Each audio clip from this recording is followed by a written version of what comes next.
कवि सम्मेलन देख देख के घर की शीला देवी को शेरो शायरी का बुखार चढ़ गया था। अब वो सीधे मुंह किसी को जवाब ही नहीं देती थी। उनके पति और उनका बेटा तो काम करने घर से बाहर चले जाते थे और उनकी शायरी झेलनी पड़ती थी बहू रेणु को।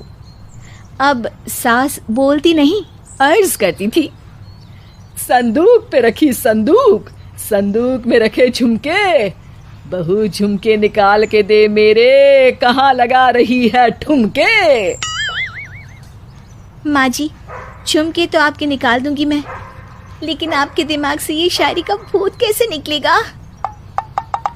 छोटे लोग नहीं समझेंगे, शायरी है शौक बड़ा, तू अपने काम से काम रख, मेरे काम में मत टांग अड़ा।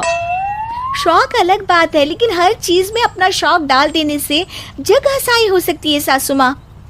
अरे मैं हूँ एक नंबर कलाकार, कोई ऐसी वैसी बला नहीं, तुम घर के कामों में उलझी, समझोगी मेरी कला नहीं।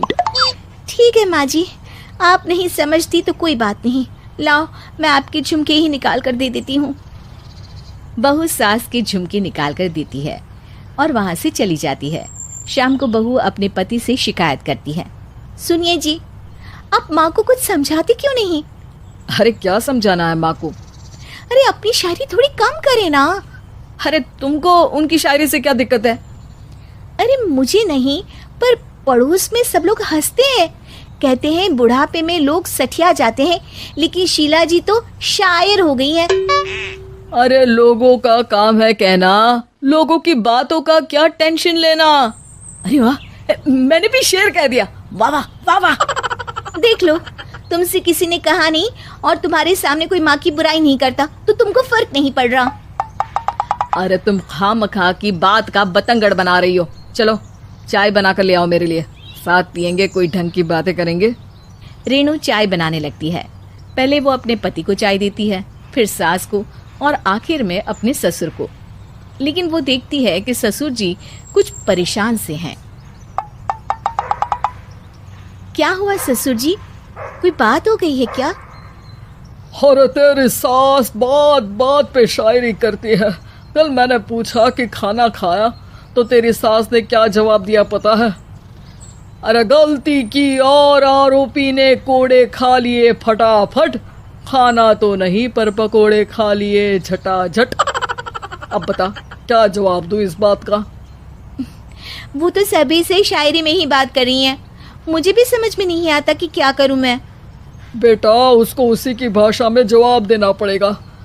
मैं तो आम बातचीत में भी उसके सामने कुछ नहीं बोल पाता, शायरी में क्या बोलूंगा भला। ससुर ने जैसे ही कहा कि उसको उसी की भाषा में जवाब देना पड़ेगा, बहू को ये बात जच गई। अगले ही दिन वो शायरी की कुछ किताबें लेकर आई और शायरी की प्रैक्टिस करने लगी ताकि सास को उन्हीं की भाषा में जवाब दे सके। उसने दिन रात एक कर दिए। एक दिन सब साथ में बैठकर टीवी देख रहे थे, तभी रेणु सबके लिए बिरयानी बनाकर लाती है, लेकिन सास को बिरयानी भाती नहीं। कौवा करता काऊ काऊ, चिड़िया बोलती ची ची, इतना खराब बिरयानी बनाई है कि मुंह से निकले छी छी। बस इसी मौके का तो बहू को इंतजार था, क्योंकि अब बहू सास को उसी की भाषा में जवाब देने के लिए तैयार थी। माँ जी, हमको अपनी ये बेकार शायरी ना सुनाइए, जैसी भी बनी है बिरयानी चुपचाप खाइए। ससुर जी और रेणु के पति ने रेणु का जवाब सुनते ही जोर से ताली बजाई और सास ने जब रेणु का शायराना जवाब सुना तो उनके गले में बिरयानी अटक गई। बहू ने एक और शायरी का तीर छोड़ा। शायरी में बहू के सामने सास हो जाएगी ढेर, क्योंकि सास मारेंगी एक शेर तो बहू मारेगी 1.25 शेर। सास को छोड़ के सब वाह वाह करने लगते हैं। आज पहली बार सास को नहले पे दहला मिला था और रेणु ने सास का मुंह चुप करा दिया था। अगले दिन रेणु का पति उससे कहता है, अरे वाह, तुमने तो माँ की बोलती बंद कर दी, मजा आ गया। अब मेरे लिए कुछ बना दो, खाकर मैं काम पर चला जाऊं। शायरी ही है मेरा जीवन, वही करूंगी जी भर के, नौकरानी रख लो कोई, काम नहीं करूंगी मैं घर के। अरे तुम क्या माँ जैसी हरकतें करने लगी, सीधे सीधे बात करो ना। हो गई कल शायरी, रोज थोड़ी ना करोगी। शीशी भरी गुलाब की पत्थर पे फोड़ दो, जो मुझे शायरी से रोके उसके कान मरोड़ दो। पति घबराकर वहां से चला जाता है और बाहर उसके पिताजी के पास जाकर बैठ जाता है। दोनों अपनी बीवियों की शायरी से परेशान है। ससुर को पछतावा होता है कि क्यों उसने बहू को सास की भाषा में ही जवाब देने का आइडिया दिया। अब तो घर में दो दो शायर हैं।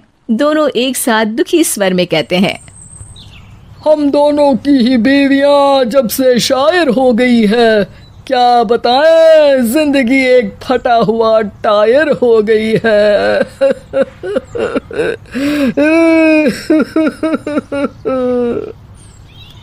हम दोनों की ही बीवियां जब से शायर हो गई है, क्या बताएं, जिंदगी एक फटा हुआ टायर हो गई है।